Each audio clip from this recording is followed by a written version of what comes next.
আসসালামু আলাইকুম এভরিওয়ান, সবাইকে স্বাগত জানাচ্ছি 10 মিনিট স্কুলের অ্যাডমিশন প্রোগ্রামের সাধারণ জ্ঞান আন্তর্জাতিক পর্বের আজকের লেকচারে। সুপ্রিয় শিক্ষার্থী বন্ধুরা, খুবই গুরুত্বপূর্ণ কিছু বিষয় নিয়ে আমরা আজকে আলোচনা করব এবং সবথেকে গুরুত্বপূর্ণ কথাটি হচ্ছে আজকের আলোচনার মধ্যে অনেকে কিছুটা বিনোদন খুঁজে নিতে পারেন। অনেকের কাছে একটু এত ভারী ভারী তথ্য থেকে একটু হালকা তথ্যে সুইচ করার মতো অবস্থা তৈরি হতে পারে এবং সেই কারণে আশা করি আজকের আলোচনাটি বা আজকের তথ্য কণিকা বা তথ্য প্রবাহগুলো আপনাদের কাছে চমকপ্রদ হিসেবে উপস্থাপিত হবে। এবং সবথেকে গুরুত্বপূর্ণ বিষয় হচ্ছে এত ইচ্ছাকৃত বা এত খুব শুনতে ইচ্ছা হয় এমন তথ্যগুলো জানার পরেও কিন্তু আমাদের খুব সিরিয়াসভাবে তথ্যগুলো ফলো করতে হবে, কারণ এখান থেকে ভর্তি পরীক্ষায় অনেক গুরুত্বপূর্ণ অনেকগুলো প্রশ্ন চলে আসে। তো সেই সাপেক্ষে কিন্তু এই যে ধারাবাহিকতার ভিত্তিক যে আলোচনা, সেই আলোচনাগুলো আমাদের খুব ভালো করে মনে রাখতে হবে। সুপ্রিয় শিক্ষার্থী বন্ধুরা, প্রথমে বলে নিই আজকে আপনাদের সাথে রয়েছে আমি আকিফ মাসুমি। আমি জাহাঙ্গীরনগর বিশ্ববিদ্যালয় থেকে আমার পড়াশোনা শেষ করেছি। আমরা আর কালক্ষেপণ করবো না, আমরা সরাসরি আমাদের আজকের লেকচারে মনোনিবেশ করব। তার আগে একটু বলে রাখা ভালো, সেটা হচ্ছে আমাদের আজকের লেকচারে আমি প্রথমে যেটি বললাম সেটি হচ্ছে যে যেহেতু অনেক এন্টারটেইনিং কিছু বিষয় রয়েছে, আপনারা কোর্সের বা আজকের টপিক আউটলাইন দেখলেই বুঝতে পারবেন। তারপরও আমি বলবো যে কিছু কিছু ক্ষেত্রে সাধারণ জ্ঞান যখন আমরা পড়বো তখন আমরা মানচিত্র সামনে রেখে পড়াশোনা করার চেষ্টা করব। তাতে যেটি হবে আমাদের একটি তথ্য খুব ভালোভাবে আত্মস্থ হবে এবং সেটি কিন্তু খুবই গুরুত্বপূর্ণ।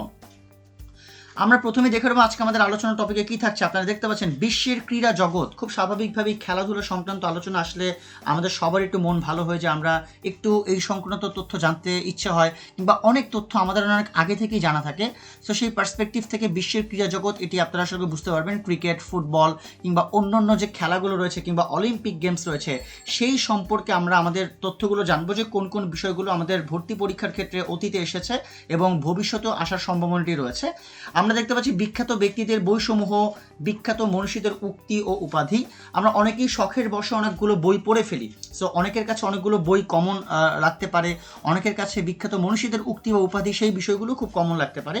তো সেটি খুব গুরুত্বপূর্ণ। আমরা বিশ্বে নারীর যে অবস্থান, অর্থাৎ নারীদের যে ক্ষমতায়নের ক্ষেত্রে, অর্থাৎ সারা বিশ্বে যে সকল গুরুত্বপূর্ণ যে নারীরা রয়েছেন প্রেসিডেন্ট কিংবা প্রধানমন্ত্রী হিসেবে, আমরা তাদের আলোচনাটি করার চেষ্টা করব। এবং সর্বশেষ বিখ্যাত অনেকগুলো চিত্রকর্ম যারা কিনা শখের বসে বিভিন্ন চিত্রকর্ম প্রদর্শন কিংবা পরিদর্শন করে থাকেন, তারাও কিন্তু এই সংক্রান্ত আলোচনা বা তথ্য শুনলে নিজেদের কাছেও অনেক বেশি ভালো লাগবে।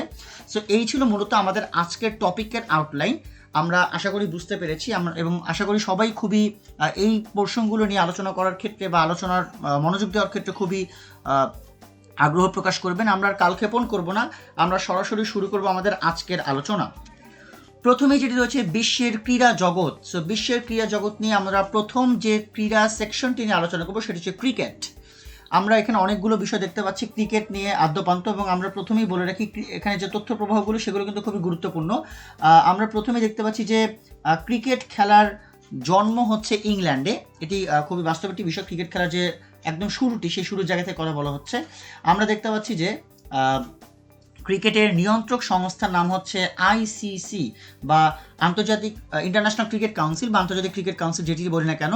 মূলত একটু বলে নেওয়া ভালো, এই আন্তর্জাতিক ক্রিকেট কাউন্সিল হচ্ছে ক্রিকেটের আন্তর্জাতিক পর্যায়ে সর্বোচ্চ ক্রিকেট পরিচালনা পরিষদ। এটি হচ্ছে সবথেকে ভালো একটি বিষয়। এবং 15 জুন 1909 সালে ইংল্যান্ডের লর্ডসে এই প্রতিষ্ঠানের যাত্রাটি শুরু হয়। প্রাথমিকভাবে এর নাম ছিল ইম্পেরিয়াল ক্রিকেট কনফারেন্স এবং এর 3টি সদস্য ছিল প্রতিষ্ঠাকালীন। একটি হচ্ছে অস্ট্রেলিয়া, একটি হচ্ছে ইংল্যান্ড এবং এটি হচ্ছে দক্ষিণ আফ্রিকা। যে তথ্যগুলো বললাম আইসিসি সম্পর্কে, এগুলো উইকিপিডিয়ার সংযুক্ত থেকে এসেছে।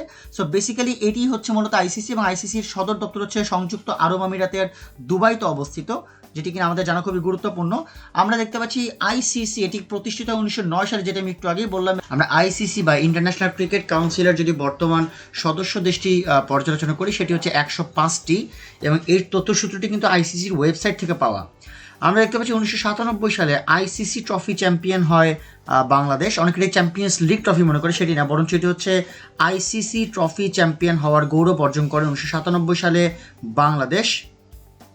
আমরা দেখতে পাচ্ছি টেস্ট ক্রিকেট শুরু হয় 1877 সালে। আরেকটি গুরুত্বপূর্ণ উদাহরণ এটি বা গুরুত্বপূর্ণ তথ্য বলা চলে। আমরা দেখতে পাচ্ছি টেস্ট এবং ওয়ানডে মিলে সর্বোচ্চ উইকেট শিকারী হচ্ছেন শ্রীলঙ্কার মুত্তিয়া মুরালীধরন। তিনি হচ্ছেন টেস্ট এবং ওয়ানডে মিলে সর্বোচ্চ উইকেট শিকারী। আমরা দেখতে পাচ্ছি টেস্ট ও ওয়ানডে ক্রিকেটের 100তম শতক করার গৌরব যিনি অর্জন করেন তিনি হচ্ছেন ভারতের মাস্টার ব্লাস্টার খ্যাত সচিন টেন্ডুলকার। সো বেসিক্যালি এই টেস্ট এবং ওয়ানডে ক্রিকেটে তার 100টি শতক পূর্ণ হয়েছে, সেই সাপেক্ষে একমাত্র খেলোয়াড় হচ্ছেন ভারতের সচিন টেন্ডুলকার। আমরা দেখতে পাচ্ছি বিশ্বকাপ ক্রিকেটের বর্তমান চ্যাম্পিয়ন হচ্ছে ইংল্যান্ড, এবং খুব স্বাভাবিকভাবে সবাই এটা খুব ভালোভাবে জানবেন যে 2019 সালের ক্রিকেট বিশ্বকাপে ইংল্যান্ড চ্যাম্পিয়ন হয়, এবং অনেকেরই আশা করি সেই ফাইনাল খেলাটি মনে রয়েছে, ইংল্যান্ড এবং নিউজিল্যান্ডের শ্বাসরুদ্ধকর যে সুপার ওভারের খেলাটি। সো এই দৃষ্টিকোণ থেকে আমরা, যেহেতু আমাদের মনে আছে, এটি খুব সহজ একটি তথ্য হবে আমাদের জন্য যে বিশ্বকাপ ক্রিকেটের বর্তমান চ্যাম্পিয়ন হচ্ছেন ইংল্যান্ড। আমরা দেখতে পাচ্ছি বিশ্বের সর্বকনিষ্ঠ টেস্ট সেঞ্চুরিয়ান হচ্ছেন মোহাম্মদ আশরাফুল, তিনি বিশ্বের সর্বকনিষ্ঠ টেস্ট সেঞ্চুরিয়ান। আমরা দেখতে পাচ্ছি ক্রিকেট খেলার জনক যিনি, তাকে বলা হয় WG গ্রেস। সো এই ধরনের তথ্যগুলো কিন্তু অনেকে ইন্টারেস্টের ভিত্তিতে জানতে পারেননি বা অনেকেই জানেন না, কিন্তু এই তথ্যগুলো কিন্তু ভর্তি পরীক্ষার জন্য খুবই গুরুত্বপূর্ণ। সেই সাপেক্ষে আমরা দেখতে পাচ্ছি ক্রিকেট খেলার জনক হচ্ছেন WG গ্রেস। আমরা দেখতে পাচ্ছি 1 বছরে সর্বোচ্চ ছক্কা মারেন দক্ষিণ আফ্রিকার AB ডি ভিলিয়ার্স, এই রেকর্ডটি তার রয়েছে বাৎসরিকভাবে, অর্থাৎ 1 বছরে সর্বোচ্চ ছক্কা। আমরা দেখতে পাচ্ছি বাংলাদেশের একটি গৌরব, প্রথম বাংলাদেশি হিসেবে আন্তর্জাতিক ক্রিকেটে 400 উইকেট লাভ করে সাকিব আল হাসান। সো এটিও বাংলাদেশের জন্য অনেক বড় একটি অর্জন, যেই সাপেক্ষে আমরা দেখতে পেলাম যে প্রথম বাংলাদেশ হিসেবে সাকিব আল হাসানের যে অর্জন আন্তর্জাতিক ক্রিকেটে 400 উইকেট লাভ করা। সো এই ছিল ক্রীড়া জগতের পার্সপেক্টিভ থেকে ক্রিকেট অনুযায়ী বা ক্রিকেটের মধ্য থেকে যে সব তথ্যগুলো গুরুত্বপূর্ণ, আমরা সেই বাছা বাছা তথ্যগুলো জানার বা বোঝার চেষ্টা করলাম। আমরা এর পরবর্তীতে যে আলোচনাটি করবো সেটা হচ্ছে ফুটবল সম্পর্কে আমরা এখন একটু জানার বা বোঝার চেষ্টা করব। 2019 সালের ফিফা বর্ষসেরা নারী ফুটবলার নির্বাচিত হন মেগান র্যাপিয়ন। আমরা দেখতে পাচ্ছি বিশ্বকাপ ফুটবল এবং বিশ্বকাপ ক্রিকেট খেলেছেন, দুটিই খেলেছেন এমন একজন লিজেন্ড হচ্ছেন Vivian Richards, Sir Viv Richards বলে যাকে সম্মোহিত করা হয়। তো এই সম্বোধিত ব্যক্তিটি, তিনি ওয়েস্ট ইন্ডিজের পক্ষে বিশ্বকাপ ক্রিকেট ও মাতৃভূমি অ্যান্টিগুয়ার পক্ষে বিশ্বকাপ ফুটবলের বাছাই পর্বে অংশগ্রহণ করেন। তো সেই সাপেক্ষে কিন্তু এই পার্সনটির নাম অনেক ক্ষেত্রে উচ্চারিত হয়। আমরা দেখতে পাচ্ছি যে 1930 সালে প্রথম বিশ্বকাপ ফুটবল অনুষ্ঠিত হয় উরুগুয়েতে, এবং প্রথম ম্যাচ এটি অনুষ্ঠিত হয় ফ্রান্স ও মেক্সিকোর মধ্যে, এটিও জানা খুবই গুরুত্বপূর্ণ আমাদের। আমরা দেখতে পাচ্ছি যে বিশ্বকাপ ফুটবলে প্রথম গোলদাতা ছিলেন ফ্রান্সের লসিয়েন লাউরেন্থ। তিনি যে বিশ্বকাপ ফুটবলের যে প্রথম বিশ্বকাপ ফুটবলটা অনুষ্ঠিত হয় 1930 সালে, সো সেখানে প্রথম গোলদাতা ছিলেন ফ্রান্সের লসিয়েন লাউরেন্থ। আমরা এর পরবর্তীতে যেটি দেখতে পাচ্ছি সেটি হচ্ছে যে প্রথম বিশ্বকাপ ফুটবল ফাইনাল অর্থাৎ 1930 ফুটবল ফাইনালে প্রথম গোলদাতার নাম ছিল উরুগুয়ের পাবলো ডোরাডো, তিনি হচ্ছেন প্রথম গোলদাতা। আমরা দেখতে পাচ্ছি টেলিভিশনে প্রথম বিশ্বকাপ দেখানো হয় 1954 সালে, এটিও খুবই গুরুত্বপূর্ণ। আমরা দেখতে পাচ্ছি যে ফিফা এটাই কিন্তু ফুটবলের নিয়ন্ত্রক বা ক্রীড়া পরিচালনা সংস্থা বলা চলে ফুটবলের। সো বেসিক্যালি ফিফার 15 হচ্ছে federation of international football association. সুপ্রিয় শিক্ষার্থী বন্ধুরা, অনেক সময় কিন্তু আমরা অ্যাব্রিভিয়েশন অনেক কষ্ট করে পড়ার চেষ্টা করি। সো এই যে আলোচনার মাধ্যমে আমরা অনেকগুলো অ্যাব্রিভিয়েশন জেনে ফেলছি, সো এই বিষয়গুলো একটু মাথায় রাখবেন আপনারা, যে বিভিন্ন ধরনের বিভিন্ন টপিক আলোচনা করার সময় যেই পুনরূপগুলো রয়েছে বা অ্যাব্রিভিয়েশনগুলো রয়েছে, এই শব্দ সংক্ষেপগুলো জেনে ফেলা এবং একই সাথে এটার যে ডিটেইলিং নেচার বা বিস্তৃত যে রূপটি, সেই রূপটিও কিন্তু আমাদের জেনে ফেলতে হবে। আমরা দেখতে পাচ্ছি ফিফা এটি প্রতিষ্ঠিত হয় ফ্রান্সের প্যারিসে। আমরা দেখতে পাচ্ছি ফুটবল সম্রাট বলা হয় কালো মানিক পেলেকে, যিনি কিনা ব্রাজিলের অধিবাসী, আমরা সবাই তাকে চিনি, এবং ফুটবলের রাজপুত্র বলা হয় ম্যারাডোনা। সো আমরা কিছুদিন আগে ডিয়েগো ম্যারাডোনার মৃত্যুর খবরটি শুনেছি, যেটা কিনা ফুটবল ইতিহাসে অবশ্যই একটি কালো অধ্যায়ের মতো। সেই সাপেক্ষে আমরা একটু জানার এবং বোঝার চেষ্টা করব যে এই ফুটবলের যে একটি অলিম্পিকে প্রত্যাবর্তন বা ফুটবল যে অলিম্পিকে আসা, সেটি কিন্তু গ্রীষ্মকালীন অলিম্পিকে 1900 থেকে 1928 সালে পুনরায় প্রত্যাবর্তন করে বা 1936 থেকে অদ্যাবধি পর্যন্ত। সো এটি ছিল ফুটবলের অন্তর্ভুক্তির জায়গাটি অলিম্পিকের ক্ষেত্রে। সবথেকে ইম্পর্টেন্ট বিষয় হচ্ছে যে এই ফুটবলের কিন্তু বিশ্বকাপ ট্রফির প্রথম যে নামটি সেটি কিন্তু হচ্ছে জুলে রিমে কাপ। এটি প্রাথমিকভাবে ছিল, পরবর্তীতে ফিফা বিশ্বকাপ যেটি চালু হয় সেটি কিন্তু 1974 সাল থেকে। এর আগে এই ট্রফিটি তার নাম ছিল জুলে রিমে ট্রফি। এবং ফুটবলে কিন্তু অনেকগুলো উপনাম রয়েছে, ফুটবল রয়েছে, সকার রয়েছে, ফুটি রয়েছে, the beautiful game, the world game, এইভাবে বলা হয়। এবং এখানে প্রথম খেলেছেন 19বিংশ শতকের মধ্যকালে গ্রেট ব্রিটেন বা নটিংহ্যামশায়ার, শেফিল্ড, এই ধরনের ক্লাবগুলো কিন্তু সর্বপ্রথম ফুটবলের তারা অ্যাভেলেবেল খেলার অবস্থান তৈরি করে। সো এটিও খুবই গুরুত্বপূর্ণ আমাদের জন্য জানা। এই ছিল আমাদের ক্রীড়া সেক্টরের অবস্থান থেকে ফুটবল কেন্দ্রিক তথ্য। আমি আপনাদের প্রথমেই বলেছি যে আসলে খুব আনকমন তথ্যগুলো রয়েছে বা খুব আমাদের ইন্টারেস্ট ওরিয়েন্টেড যে তথ্যগুলো সেগুলো কিন্তু সবসময় পরীক্ষার জন্য ইম্পর্টেন্ট নাও হতে পারে, কিন্তু ঐতিহাসিক তথ্যগুলো আপনাদের যদি ইন্টারেস্ট নাও থাকে তারপরও পরীক্ষার জন্য এগুলো পড়ে ফেলতে হবে। এবং একটু ফাঁকে বলে নেওয়া দরকার, আপকামিং 2022 সালের ফুটবল বিশ্বকাপ যেটি, সেটি কিন্তু কাতারে অনুষ্ঠিত হতে যাচ্ছে। তো সেই সম্পর্কে আমরা একটু জেনে রাখলাম। আমরা আমাদের পরবর্তী আলোচনার দিকে মনোনিবেশ করব। অলিম্পিক গেমস মোর ইম্পর্টেন্ট এবং খুবই গুরুত্বপূর্ণ। অলিম্পিক গেমস এটি আমরা প্রথমে দেখতে পাচ্ছি আধুনিক অলিম্পিকের জনক বলা হয় ব্যারন পিয়েরে দা কুবার্তো। তিনি হচ্ছেন আধুনিক অলিম্পিকের জনক, ফ্রান্সের অধিবাসী তিনি। এবং 2020 সালে, একটু এই ফাঁকে বলে না দরকার, 2020 সালে যে গ্রীষ্মকালীন অলিম্পিক 2021-এর সেটি কিন্তু শুরু হবে। এবং অলিম্পিক ক্রীড়া প্রতিযোগিতা নিয়ে একটু ব্যাখ্যা করা দরকার। তার আগে আমরা এই তথ্য প্রবাহগুলো জেনে নিই। আইওসি এরা কিন্তু অলিম্পিকের যে নিয়ন্ত্রণ সংস্থার মধ্যে পড়ে। সো বেসিক্যালি আইওসি এর প্রধান অফিস হচ্ছে সুইজারল্যান্ডে। প্রাচীন অলিম্পিকে বিজয়ীদের যে পুরস্কার সেটি ছিল জলপাই পাতার মুকুট। এটি হয়তো অনেকেই জানেন না, তো এটি একটি বাস্তব তথ্য। এবং আমরা দেখতে পাচ্ছি বাংলাদেশের ক্ষেত্রে বাংলাদেশ প্রথমবারের মতো অলিম্পিকে অংশগ্রহণ করে কত সালে, এবং এই কত সালে প্রশ্ন আকারে এই তথ্য দেওয়া আছে। সো কত সালের উত্তরটিও দেওয়া রয়েছে 1984 সালে।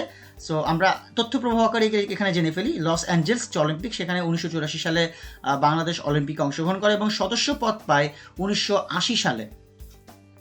আমরা দেখতে পাচ্ছি অলিম্পিকে বাংলাদেশের প্রথম প্রতিযোগী যিনি ছিলেন তিনি হচ্ছেন স্প্রিন্টার সাইদুর রহমান। তিনি অলিম্পিকে বাংলাদেশের প্রথম প্রতিযোগী। আমরা একই সাথে এটিও দেখতে পাচ্ছি 14 থেকে 18 বছর বয়সী ক্রীড়াবিদদের জন্য সুযোগ করে দেওয়ার জন্য 2010 সালে মূল অলিম্পিক গেমসের সাথে যুব অলিম্পিক গেমসের একটি সংযোজন করা হয়েছিল। এবং এর প্রধান রূপকার ছিলেন আইওসির প্রেসিডেন্ট জ্যাকুয়াস রোগ। তিনি এই যুব অলিম্পিকের প্রস্তাব করেন 2001 সালে, যেটি কিনা আইওসির 119তম কংগ্রেসে অনুমোদিত হয়। আমরা এটিও দেখতে পাচ্ছি যে অলিম্পিক সনদ অনুযায়ী অলিম্পিকের সকল গেমসে অলিম্পিকের মূলনীতি প্রতিফলনকারী যে প্রতীকটি রয়েছে সেই প্রতীক ব্যবহার করা হয়। এবং অলিম্পিকের প্রতীক, যা বাংলায় এটাকে অলিম্পিক বলয় বা অলিম্পিক নিশান হিসেবে পরিচিত, মূলত 5টি বলয় একে অপরকে জড়িয়ে থাকে। এবং এই পতাকার এই 5টি বলয় মূলত আফ্রিকা, আমেরিকা, এশিয়া, ওশেনিয়া এবং ইউরোপ মহাদেশকে নির্দেশ করে। সো এই ছিল মূলত অলিম্পিক গেমসের একটা আদ্যপান্ত। আমরা যদি একটু এই বিষয় নিয়ে একটু বলে নিই যে অলিম্পিক গেমস যারা ইন্টারন্যাশনাল স্পোর্টস ফেডারেশন বা জাতীয় অলিম্পিক কমিটি, তারা কিন্তু প্রত্যেক আসরের জন্য নির্দিষ্ট কমিটির সমন্বয়ে সেই কমিটিগুলো অনুষ্ঠিত হয়। এবং অলিম্পিক সনদ অনুযায়ী আয়োজক দেশ এই গেমস আয়োজনের খরচ বহন করবে এবং তহবিল সংগ্রহ করবে। তবে অলিম্পিক গেমসের ক্রীড়া অনুষ্ঠান সংক্রান্ত সকল সিদ্ধান্ত এটি গ্রহণ করে আইওসি। এটি জানা কিন্তু আমাদের জন্য খুবই গুরুত্বপূর্ণ। এবং মোর ইম্পর্টেন্টলি ক্রীড়া প্রতিযোগিতা ছাড়াও অলিম্পিক গেমসে কিন্তু আরও অন্যান্য আচার বা রীতি রেওয়াজের প্রচলন রয়েছে, যেমন অলিম্পিক মশাল, পতাকা, উদ্বোধনী বা সমাপন অনুষ্ঠান। এছাড়া গ্রীষ্ম এবং শীতকালীন অলিম্পিকে প্রায় 33টি ক্রীড়ার 400টি বিভাগে প্রায় 13,000 ক্রীড়াবিদ অংশগ্রহণ করে থাকেন। এবং প্রত্যেক বিভাগের প্রথম, দ্বিতীয় এবং তৃতীয় স্থানাধিকারী ক্রীড়াবিদদের যথাক্রমে স্বর্ণ, রৌপ্য এবং ব্রোঞ্জের পদক প্রদান করা হয়। সো এটি ছিল মূলত অলিম্পিক গেমসের অবস্থানটি আমরা বলে নিলাম। এবং আন্তর্জাতিক অলিম্পিক কমিটি নিয়ে যদি আমি একটু কথা বলি, সেটা হচ্ছে যে আন্তর্জাতিক অলিম্পিক কমিটি কিন্তু অনেকগুলো অঙ্গ সংগঠনের মাধ্যমে কাজ করে থাকে। সো আমরা যদি খেয়াল করি, তারা হচ্ছে আন্তর্জাতিক ফেডারেশন সমূহ রয়েছে, প্রথমত জাতীয় অলিম্পিক কমিটি রয়েছে, আয়োজক কমিটি রয়েছে। একটু জেনে নেওয়া দরকার, আইওসির দুটি দাপ্তরিক ভাষা রয়েছে, একটি হচ্ছে ফরাসি এবং আরেকটি হচ্ছে ইংরেজি। যদি আয়োজক দেশের ভাষা ফরাসি বা ইংরেজি না হয়, তাহলে অলিম্পিকের আয়োজনে সেই ভাষাও ব্যবহৃত হয়। অর্থাৎ প্রত্যেকটি ঘোষণা ইংরেজি, ফরাসি এবং স্থানীয় এই 3টি ভাষায় প্রদান করা হয়। সো অলিম্পিকের এই ক্ষেত্রে আমরা যেটি বললাম যে আমরা যদি আয়োজকদের কথাও বলি, অলিম্পিক গেমস কিন্তু প্রায় 7-8 বছর অনুষ্ঠানের আগেই, মানে অলিম্পিক গেমস আয়োজনের প্রায় 7-8 বছর আগেই কিন্তু আয়োজক শহর নির্বাচনের যে পর্ব, সেই শহর নির্বাচনের পর্বটি সম্পাদন করা হয়। এবং পদ্ধতিটি কিন্তু 2টি ধাপে সম্পন্ন হয়, অর্থাৎ পুরো প্রক্রিয়াটি কিন্তু 2 বছরের মধ্যে শেষ হয়। আগ্রহী শহরগুলো নিজ দেশে জাতীয় অলিম্পিক কমিটির কাছে প্রস্তাব পাঠায়। একাধিক শহর হলে তারাও কিন্তু জাতীয় অলিম্পিক কমিটির কাছে প্রস্তাব পাঠায়। সেক্ষেত্রে কমিটি অভ্যন্তরীণ নির্বাচনের মাধ্যমে শহরের প্রস্তাবনা আন্তর্জাতিক অলিম্পিক কমিটির কাছে তুলে ধরে। সো এইভাবেই কিন্তু আন্তর্জাতিক অলিম্পিক কমিটির যে অনুষ্ঠানের যে জায়গাটি, সেই জায়গাটি সিলেক্ট করা হয়। সো আমরা যথেষ্ট তথ্য জেনে নিলাম অলিম্পিক গেমস সম্পর্কে। আমরা এবার আমাদের পরবর্তী আলোচনার দিকে মুভ করব। আমাদের পরবর্তী আলোচনা খুবই গুরুত্বপূর্ণ। খ্যাতনামা রাজনীতিবিদদের আলোচিত গ্রন্থ নিয়ে আমরা এখন কথা বলবো। আমরা একটু জানার চেষ্টা করব যে বর্তমান সময়ে যেই সব গ্রন্থগুলো বা যেসব বইগুলো খুবই গুরুত্বপূর্ণ একটা অবস্থান দখল করছে সেই বইগুলো সম্পর্কে আমরা একটু জানার। প্রথমে আমরা যে বইটি সম্পর্কে জানবো সেটা হচ্ছে India wins freedom. India wins freedom, এই বইটি যিনি লিখেছেন তিনি হচ্ছেন আবুল কালাম আজাদ, এবং তাকে আমরা এটি বলতে পারি যে আবুল কালাম মহিউদ্দিন আহমেদ তার পুরো নাম। তিনি একজন বিশিষ্ট ভারতীয় স্বাধীনতা সংগ্রামী এবং স্বাধীন ভারতের প্রথম শিক্ষামন্ত্রী। তিনি মৌলানা আবুল কালাম আজাদ নামে অধিক পরিচিত, এবং এই মৌলানা আজাদ ইসলামী ধর্মশাস্ত্রে একজন সুপণ্ডিত ছিলেন এবং তিনি ভারতের স্বাধীনতা আন্দোলনের সঙ্গেও যুক্ত ছিলেন। 1888 সালের 11 নভেম্বর তিনি জন্মগ্রহণ করেন এবং 1958 সালের 22 ফেব্রুয়ারি তিনি কিন্তু মৃত্যুবরণ করেন। এবং তিনি ভারতীয় জাতীয় কংগ্রেস যে রাজনৈতিক দলটি রয়েছে সেই রাজনৈতিক কংগ্রেসের অন্তর্ভুক্ত কিন্তু তিনি ছিলেন। এবং মোর ইম্পর্টেন্টলি এটিও আমাদের জানার দরকার, সেটা হচ্ছে যে তিনি কিন্তু যেটিকে বলা হয় ভারত রত্ন পুরস্কার, এই ভারত রত্ন পুরস্কারেও কিন্তু তিনি ভূষিত হন। সো আমরা এর পরবর্তীতে যে বইটি নিয়ে আলোচনা করব সেই বইটি হচ্ছে daughter of the east. So daughter of the east এটি হচ্ছে আমরা ছবিতে তার নামটিও দেখতে পাচ্ছি। এই বইটি আর কারোই না, এই বইটি হচ্ছে মূলত বেনজির ভুট্টো তার এটি লেখা, এবং বেনজির ভুট্টোর যে এটি যেটিকে বলা হয় তার একটি সংগ্রামী বই বলা চলে। কেন সংগ্রামী? কারণ তার অনেক আগে থেকে যে অবস্থানটি রয়েছে সাবেক প্রধানমন্ত্রী বেনজির ভুট্টোর, এটি আত্মজীবনী গ্রন্থ টাইপের বই, এবং পাকিস্তানের রাজনৈতিক পরিবার থেকে বেড়ে ওঠা এই বেনজির ভুট্টো শৈশব থেকে কিভাবে প্রধানমন্ত্রী হলেন তার নানা ঘটনার বর্ণনা এই বইটিতে প্রদান করা হয়েছে। মোর ইম্পর্টেন্টলি বাবা পাকিস্তানের সাবেক প্রেসিডেন্ট জুলফিকার আলী ভুট্টোর রাজনৈতিক নানা কর্মকাণ্ডেও তার সম্পৃক্ততা ছিল। ভারতের সাথে সিমলা চুক্তির সময় যে পাকিস্তানি প্রতিনিধি দলের সদস্য ছিলেন বেনজির, সেটিও উঠে এসেছে। এমনকি 1971 সালের বাংলাদেশের স্বাধীনতা যুদ্ধে পাকিস্তানের ভূমিকা এই গ্রন্থটিতে উঠে এসেছে। পাকিস্তান পিপলস পার্টির প্রধান হিসেবে রাজনীতি করতে গিয়ে জিয়াউল হক সরকারের জেল জুলুম বা নির্যাতনের শিকার তিনি হয়েছেন। তিনি হার্ভার্ড এবং অক্সফোর্ড থেকে পড়াশোনা করে যে পশ্চিমা সংস্কৃতি এবং দেশে ইসলামী সংস্কৃতির সঙ্গে তাকে মানিয়ে নিতে হয়েছে, সেই বিষয়গুলোও কিন্তু তার এই আত্মজীবনীমূলক গ্রন্থে উঠে এসেছে। আমরা এর পরবর্তীতে যে বইটি সম্পর্কে আমরা আলোচনা করব সেটা হচ্ছে উইংস অফ ফায়ার। আমরা অনেকেই বইটি সম্পর্কে শুনেছি এবং এই বইটি সম্পর্কে জানি, এবং আমরা এটিও জানি যে এই বইটি যার রচনা বা যে বইটি যার আত্মজীবনীমূলক গ্রন্থ তিনি হচ্ছেন এপিজে আব্দুল কালাম। মূলত ভারতের সাবেক রাষ্ট্রপতি এপিজে আব্দুল কালামের এটি একটি আত্মজীবনী, এবং এটি লিখেছেন ডাক্তার আব্দুল কালাম এবং অরুণ তিওয়ারি। মূলত ডাক্তার কালাম তার প্রারম্ভিক জীবন, তার যে প্রচেষ্টা, তার যে কষ্ট, ধৈর্য, ভাগ্য এবং সুযোগ পরীক্ষা করেছেন, যা তাকে অবশেষে ভারতীয় মহাকাশ গবেষণা বা পারমাণবিক ও ক্ষেপণাস্ত্র কর্মসূচি যে নেতৃত্ব দিয়েছিল সেই বিষয়টি কিন্তু এই বইয়ের যে আলোচনা সেই বইয়ের আলোচনায় উঠে এসেছে। এবং এটি প্রথম প্রকাশটি হয়েছে 1999 সালে, 180 পৃষ্ঠার একটি বই, এবং এই বইটিও কিন্তু পরবর্তীতে আমরা দেখেছি যে একটি মোস্ট সেলিং বা অনেক বেশি বিক্রিত একটি বই হিসেবে এটি চলে আসে। সেই ক্ষেত্রে এই বইটি খুবই গুরুত্বপূর্ণ। আমরা এর পরে যে বইটি দেখতে পাচ্ছি সেই বইটি হচ্ছে the history of Second World War. So the history of Second World War এই যে বইটি, এই বইটি হচ্ছেন উইনস্টন চার্চিলের একটি বই, এবং এটিকে বলা হয় একটি অফিসিয়াল হিস্ট্রি, অর্থাৎ দ্বিতীয় বিশ্বযুদ্ধে ব্রিটেনের কি কন্ট্রিবিউশন ছিল বা তারা কি অবস্থান থেকে দ্বিতীয় বিশ্বযুদ্ধে তাদের যে নিজস্ব পজিশন সেই পজিশনটিকে বর্ণনা করে সেটি বইতে বর্ণনা করা হয়েছে। এবং এটি অনেকগুলো এরিয়াতে বিভক্ত এই বইয়ের জায়গাগুলো, তার মধ্যে অনেকগুলো বিষয় এখানে উঠে এসেছে। ফরেন পলিসি কেমন ছিল, বিভিন্ন গোয়েন্দা সংস্থার অবস্থান কেমন ছিল, একইভাবে অন্যান্য ভলিউমের ক্ষেত্রে কীভাবে কোন প্রাইভেটাইজেশনগুলো ছিল, স্পেশাল অপারেশনগুলো কেমন ছিল।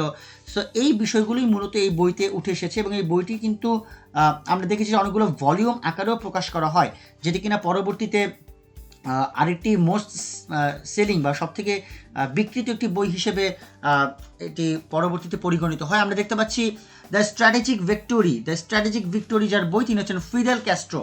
সো মূলত দ্য স্ট্র্যাটেজিক ভিক্টোরি এই বইটি, এটি ফিদেল ক্যাস্ট্রোর খুবই চাঞ্চল্যকর একটি বই। এই অর্থে কারণটি হচ্ছে যে এই বইটির মাধ্যমে কিন্তু পরবর্তীতে সমাজতান্ত্রিক বা ওই সময়কার কিউবার যে একটি আন্দোলন বা কিউবার যে ঘুরে দাঁড়ানোর মতো অবস্থা বা ফিদেল ক্যাস্ট্রোর যে একটি ধারাবাহিক আন্দোলনের বহিঃপ্রকাশ, সেই বহিঃপ্রকাশগুলোই কিন্তু এখানে খুব ভালো আকারে প্রকাশ পায়।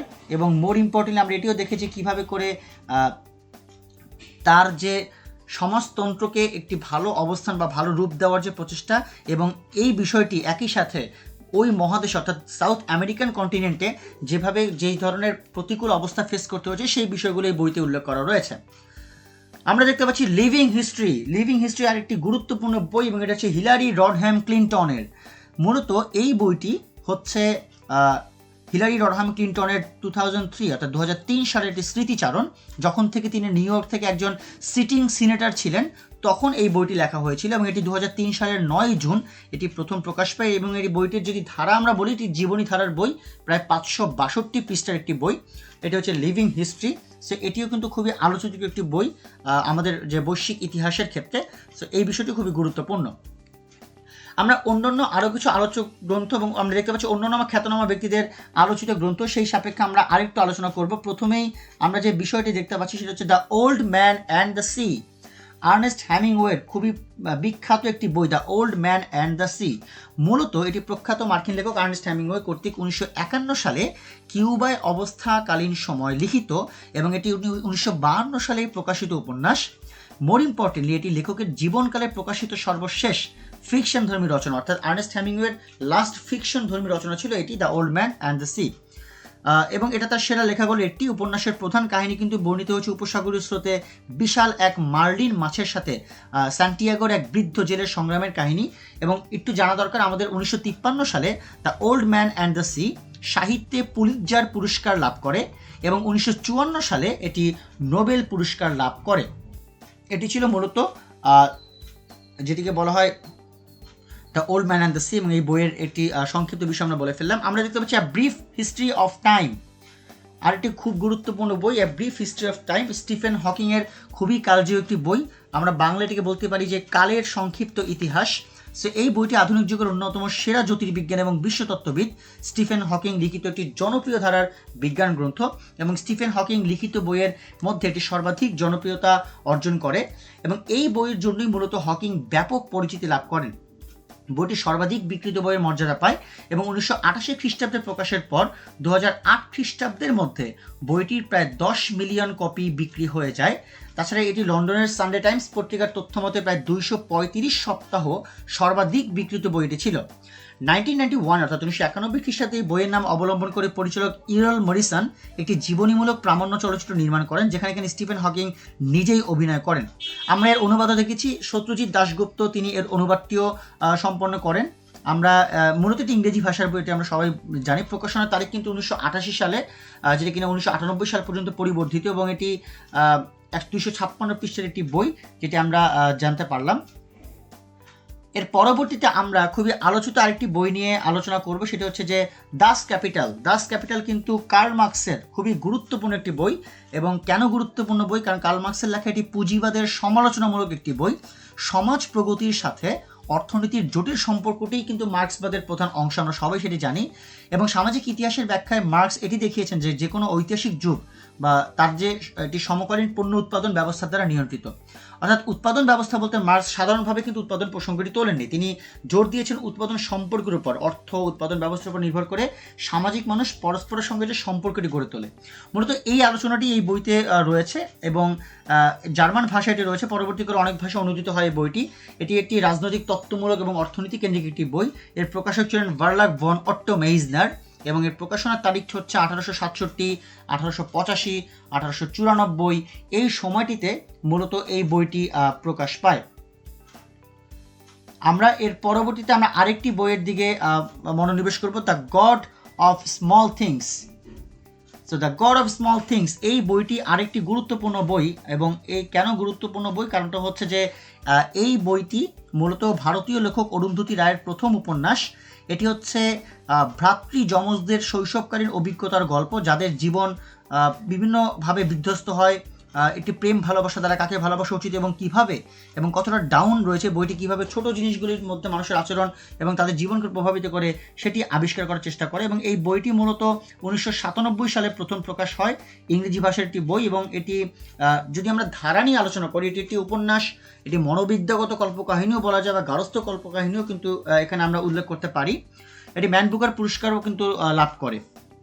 So the god of small থিংসের জন্য যে পুরস্কারগুলো পান সেই পার্সপেক্টিভ থেকে বলা যায় এটি 1997 সালে মূলত বুকার পুরস্কার পায় এবং 1997 এর জন্য নিউ ইয়র্ক টাইমস উল্লেখযোগ্য বইগুলোর একটি হিসাবে এটি তালিকাভুক্ত হয়। এটি মৌলিক কথা সাহিত্যের জন্য নিউ ইয়র্ক টাইমসের যে 22 স্টেরার তালিকায় চতুর্থ অবস্থানে পৌঁছে এবং এটি কিন্তু আমেরিকান যে মুখ্য সংবাদপত্রগুলো রয়েছে সেখানেও কিন্তু বিভিন্ন ধরনের পর্যালোচনা পায়, আমরা এটি লক্ষ্য করতে পেরেছি। এটি অবশ্য সমালোচিতও হয় অনেক ক্ষেত্রে, যেটি কিনা সাধারণত হতে পারে। আমরা এরপর যেটি জানবো সেটা হচ্ছে যে মাদার, খুবই আলোচিত বই ম্যাক্সিম গোর্কির মা। এই মাদার বা মা এই বইটি কিন্তু ম্যাক্সিম গোর্কির খুবই কালজয়ী এবং খুবই গুরুত্বপূর্ণ একটি উপন্যাস এবং রুশ কথাসাহিত্যিক ম্যাক্সিম গোর্কি রচিত এটি এমন একটি উপন্যাস যেটি কিন্তু 1906 সালে প্রথম প্রকাশিত হয়। রুশ ভাষায় লিখিত এই উপন্যাসটি পরবর্তীতে 100 বছরে সারা বিশ্বের বিভিন্ন ভাষায় অনুদিত হয়েছে এবং বাংলাতে পুষ্পময়ী বসু এর অনুবাদটিও সম্পন্ন করেন, আমরা এটা অনেকেই জানি। উপন্যাসটি বিপ্লবী শ্রমিক আন্দোলনের পটভূমিকায় রচিত এবং আমরা উপন্যাসের দুটি চরিত্র জানি, প্যাভেল এবং তার মা। সো বেসিক্যালি বাংলা ভাষায় বিভিন্ন প্রকাশন সংস্থা এই মা উপন্যাসটি প্রকাশ করে, এর মধ্যে ন্যাশনাল বুক এজেন্সি রয়েছে। সো এই একটু বলে রাখা ভালো যে ম্যাক্সিম গোর্কির যে মা বইটি রয়েছে সেই মা বইটির উপর অনেকগুলো চলচ্চিত্র কিন্তু নির্মাণ করা হয়েছে। লাস্টলি আমরা যেটি দেখতে পাচ্ছি দ্য রিপাবলিক, প্লেটো, গ্রিক দার্শনিক প্লেটো রচিত এক অমর গ্রন্থ হচ্ছে রিপাবলিক। মূলত রিপাবলিকের মাধ্যমে প্লেটো সক্রেটিসকে আমাদের সামনে তুলে ধরেন। বাংলাদেশের শিক্ষাবিদ সর্দার ফজলুল করিম রিপাবলিকের ইংরেজি অনুবাদ হতে বাংলা ভাষায় রিপাবলিক অনুবাদ করেন এবং বাংলা একাডেমি কিন্তু অনুবাদটি প্রকাশ করে। আমরা দেখেছি যে এর প্রচ্ছদ শিল্পী ছিলেন কাইয়ুম চৌধুরী এবং গ্রিক ভাষায় রচিত এই বইটি 1974 সালে অনুবাদ আকারে প্রকাশ পায় এবং প্লেটো তার এই গ্রন্থে সাম্যবাদ নিয়ে আলোচনা করেছেন। তিনি তৎকালীন আর্থসামাজিক অবস্থার প্রেক্ষাপটে সাম্যবাদের ধারণা প্রদান করে দিয়েছেন। আমাদের আধুনিক সাম্যবাদ প্লেটোর কাছ থেকে ধার করা একটি সাম্যবাদ বলা হয়ে থাকে এবং আধুনিক সাম্যবাদে শুধু ব্যক্তিগত সম্পত্তির বিলোপের কথা বলা হয়। সো দেখা যায় প্লেটোর সাম্যবাদের ক্ষেত্রেও কিন্তু কিছু অংশ বাস্তব। সো এই ছিল আমাদের মোটামুটি বিস্তারিত আলোচনা আমরা হয়ে গেল। আমরা আমাদের পরবর্তী আলোচনার দিকে মুভ করব। আমরা দেখতে পাচ্ছি আরও কিছু গুরুত্বপূর্ণ বই আমরা আমাদের পরবর্তী আলোচনার সন্নিবেশিত করেছি, সেই বিষয়গুলো নিয়ে আমরা একটু জানবো। আমরা প্রথমে যেটি দেখতে পাচ্ছি যে গোল্ডেন এজ, তাহমিমা আনাম এর সবথেকে গুরুত্বপূর্ণ একটি বই এ গোল্ডেন এজ এবং তাহমিমা আনাম হচ্ছেন একজন বাংলাদেশ বংশোদ্ভূত ব্রিটিশ লেখিকা এবং ঔপন্যাসিক। তিনি যেটিকে বলা হয় ইংরেজি ভাষায় রচিত তার একটি উপন্যাস এবং 2008 খ্রিস্টাব্দের সেরা প্রথম বই হিসেবে কমনওয়েলথ লেখক পুরস্কার লাভ করে উপন্যাসটি এবং এটি বাংলা ভাষায় কিন্তু সোনাঝরা দিন নামে অনুদিত হয়। বাংলাদেশের মুক্তিযুদ্ধের পটভূমি ঘিরে কিন্তু এই উপন্যাসের অনেক বিষয় গঠিত এবং এটি 2007 সালের 8ই জানুয়ারি প্রথম প্রকাশ পায় এবং প্রকাশক ছিল জন মারে। সো এই বইটি কিন্তু খুবই গুরুত্বপূর্ণ এবং খুবই আলোচিত অবস্থা তৈরি করে থাকে। আমরা এর পরবর্তীতে যে বইটি দেখতে পাচ্ছি সেটা হচ্ছে দ্য ডিভাইন কমেডি। আমরা যদি কোনো কারণে এর বিষয়টি বই লা দিভিনা কমেডিয়া এরকম একটি টাইপের উচ্চারণে এই বইটি তৈরি হয় এবং দিভিনা কমেডিয়া এটি ইতালীয় ভাষায়, মূলত দান্তে নামক যে লেখকটি রয়েছে দান্তে কর্তৃক রচিত একটি সুদীর্ঘ মহাকাব্য হচ্ছে এই বইটি এবং বিশ্ব সাহিত্যের সবচেয়ে প্রসিদ্ধ কাজগুলোর অন্যতম এই মহাকাব্যটি ইংরেজি অনুবাদ ডিভাইন কমেডি নামেই বিশ্বে সুপরিচিত এবং বাংলা ভাষা সহ পৃথিবীর অসংখ্য ভাষায় মহাকাব্যটি অনুদিত হয়েছে এবং এখন পর্যন্ত ইতালীয় সাহিত্যের সর্বশ্রেষ্ঠ সৃষ্টি হিসেবে এটি পরিগণিত। আমরা এরপরে যে দেখতে পাচ্ছি দ্য ভিঞ্চি কোড। এই দ্য ভিঞ্চি কোড বইটি খুবই গুরুত্বপূর্ণ আরেকটি বই এবং এই বইটি হচ্ছে ড্যান ব্রাউনের খুবই গুরুত্বপূর্ণ একটি বই বটে। উপন্যাসটি সম্পর্কে একটু বলা দরকার। এটি মার্কিন যুক্তরাষ্ট্রের কথাসাহিত্যিক ড্যান ব্রাউন রচিত একটি জনপ্রিয় উপন্যাস এবং এই উপন্যাস অবলম্বনে একই শিরোনামে একটি হলিউড চলচ্চিত্র কিন্তু নির্মিত হয়েছে। 2003 সালে ড্যাবলয়েডে প্রকাশিত রহস্যমূলক উপন্যাস বইটি প্রকাশ করে ড্যাবলয়েডে প্রকাশনী এবং এই কাহিনী আবর্তিত হয়েছে রবার্ট ল্যাংডন এবং সোফি নেভুর এটি লুভর জাদুঘরে ঘটে যাওয়া খুনের ঘটনার তদন্ত নিয়ে, যেখানে কিনা আরও অনেকগুলো দ্বন্দ্ব রয়েছে এই বইটির মধ্যে এবং এটি বিশ্বজুড়ে বেস্ট সেলার হয় এবং 2009 সাল পর্যন্ত প্রায় 80 মিলিয়ন কপি এই বইটির বিক্রি হয় এবং বইটি প্রায় 45টি ভাষায় অনুদিত হয়। এটি 2003 সালের 18 মার্চ প্রথম প্রকাশ পায় এবং আমরা এটি দেখতে পেয়েছি প্রায় 454 পৃষ্ঠার এই বইটি। সো এটি মূলত সামগ্রিকভাবে দ্য ভিঞ্চি কোড একটি গুরুত্বপূর্ণ উপন্যাস হিসেবেই খুবই আলোচিত একটি উপন্যাস হিসেবে এটি রচিত। আমরা এর পরবর্তীতে যে বইটি নিয়ে আলোচনা করব সেটা হচ্ছে the satanic versus. Satanic versus হচ্ছে সালমান রুশদির খুবই আলোচিত একটি বই এবং এই আলোচিত বইটি নিয়ে একটু কথা বলা দরকার। এটি মূলত সালমান রুশদির চতুর্থ উপন্যাস, যেটি কিনা 1988 সালে প্রথম প্রকাশিত হয়। এর কিছুটা কিন্তু ইসলাম ধর্মের প্রবর্তক হযরত মুহাম্মদ সাল্লাল্লাহু আলাইহি ওয়াসাল্লামের জীবনী থেকে অনুপ্রাণিত। তার পূর্বের বইয়ের মতো এতেও জাদু বাস্তবতাবাদ ব্যবহার করা হয়েছে এবং সমসাময়িক ঘটনা এবং মানুষের সাহায্যে তার চরিত্রগুলো তৈরি করা হয়েছে। এবং বইয়ের নামটি কিন্তু বলা হয় স্যাটানিক ভার্স বা শয়তানের বাণী, এরকম টাইপের বিষয় নির্দেশ করে। সো এই বিষয়টি আমরা দেখেছি যে অনেকাংশে ইসলামী পণ্ডিত আল ওয়াকিদি বা আল তাবরিরির সূত্র অনুসরণ করে এই বইটি লেখা হয়েছে। স্যাটানিক ভার্সেস সম্পর্কে আরেকটু বলা যায় যে 1988 সালে এটি বুকার পুরস্কারের চূড়ান্ত তালিকা ছিল, যদিও এটি পরবর্তীতে পিটার ক্যারির অস্কার অ্যান্ড লুসিন্ডার কাছে হেরে যায় এবং এটি একটি বিশাল বিতর্কের জন্ম দিয়েছিল যখন রক্ষণশীল মুসলিমরা বইটিকে ব্লাসফেমি এবং তাদের বিশ্বাসের প্রতি ব্যঙ্গাত্মক এই কনসেপ্টের সাথে ব্যঙ্গাত্মক হিসেবে আখ্যায়িত করে। এবং মুসলিম প্রতীকের সূত্র ধরে আমরা দেখেছি যে আয়াতুল্লাহ রুহুল্লাহ খোমেনি, যিনি ইরানের ধর্মীয় নেতা, তিনি কিন্তু 1989 সালে দিকে সালমান রুশদির মৃত্যুদণ্ডের ফতোয়া জারি করেছিলেন। সুতরাং এটি বলা চলে যে এটি অনেক বিতর্কের জন্ম দিয়েছে এবং যেটি কিনা আমরা দেখেছি খুব আলোচিত হয়েছে বটে পরবর্তীতে। আমরা এরপর দেখতে পাচ্ছি প্যারাডাইস লস্ট নামে একটি বই, এবং এই বইটি জন মিল্টন, ইংরেজ কবি জন মিল্টনের খুবই গুরুত্বপূর্ণ একটি বই হিসেবে রচিত এবং এটি মহাকাব্য বলা চলে। এবং এটি বাইবেলের কাহিনীকে ভিত্তি করে এই মহাকাব্য রচিত হয়েছিল, যেটি কিনা 1667 সালে প্রকাশিত হয়েছিল। প্রথম সংস্করণে এটি 10 খণ্ডে প্রকাশিত হলেও দ্বিতীয় সংস্করণে এটি 12 খণ্ডে প্রকাশিত হয়। এবং এটি একটি মহাকাব্য যা ব্ল্যাঙ্ক ভার্স বা মুক্ত ছন্দে রচিত, এবং এই মহাকাব্যটি বাইবেলের কাহিনীর উপর ভিত্তি করে রচিত। সো এই ছিল মূলত প্যারাডাইস লস্ট যে বইটি, সেই বইটির অবস্থান, যেটি কিনা খুবই গুরুত্বপূর্ণ ছিল। আমরা এরপর দেখতে পাচ্ছি শাহনামা আরেকটি গুরুত্বপূর্ণ বই এবং মহাকাব্য অবশ্যই, এবং এই শাহনামা নিয়ে একটু বলা দরকার। এটি হচ্ছে পারস্যের কবি ফেরদৌসি দ্বারা লিখিত একটি দীর্ঘ মহাকাব্য, এবং এটি একই সাথে ইরানের ও সারা বিশ্বের ফার্সি ভাষাভাষী লোকদের জন্য জাতীয় মহাকাব্য বলা চলে। ফেরদৌসি 977 থেকে 1010 সালের মধ্যে 30 বছরের অধিক সময় ধরে এই মহাকাব্য রচনা করেন, এবং শাহনামায় প্রায় 60,000 শ্লোক রয়েছে। ইরানের ইতিহাস এবং ঐতিহ্যকে তুলে আনা হয়েছে এই মহাকাব্যে। এবং এই শাহনামাতে মূলত ইরানি ইসলাম পূর্ব ও 7ম শতাব্দীতে ইসলামী শাসন ব্যবস্থা চালু হওয়ার পরের কাহিনীও এখানে বর্ণিত রয়েছে, এবং রাজাদের গুণগান বা কবির নিজের অনুভূতির বহিঃপ্রকাশটি কিন্তু এখানে ঘটেছে। আমরা এটিও দেখেছি যে ফার্সি ভাষায় কথা বলা আফগানিস্তান ও তাজিকিস্তান লোকদের কাছেও কিন্তু শাহনামা তাদের সাহিত্যের অন্যতম একটি ধারক এবং বাহক বলা চলে। সুপ্রিয় শিক্ষার্থী বন্ধুরা, আমরা অনেকগুলো বই সম্পর্কে জানলাম। এখান থেকে কিন্তু একটি প্রশ্ন বা দুটি প্রশ্ন বা আরও বেশি প্রশ্ন কিন্তু খুব গুরুত্বপূর্ণ আকারে পরীক্ষায় চলে আসতে পারে, সুতরাং আপনি এটি খেয়াল রাখবেন। আমরা আমাদের পরবর্তী আলোচনার দিকে মুভ করব। আমাদের পরবর্তী আলোচনা হচ্ছে খুব গুরুত্বপূর্ণ অবিখ্যাত মনীষীদের উক্তি। আমরা এখন অনেকগুলো উক্তি দেখতে পাচ্ছি, এবং অনেকগুলো উক্তি কিন্তু আমাদের কিছু ইনফর্মালি জেনেও ফেলতে হবে। সেই বিষয়গুলো আমরা একটু জানার চেষ্টা করব। প্রথম উক্তিটি হচ্ছে যে বিখ্যাত না হয়ে জীবন কাটালেও সুন্দর জীবন কাটানো সম্ভব, কিন্তু জীবনের মতো জীবন না কাটিয়ে বিখ্যাত হওয়া কখনো সুন্দর জীবন হতে পারে না। এই আলোচ্য উক্তিটি করেছে ক্লাইভ জেমস।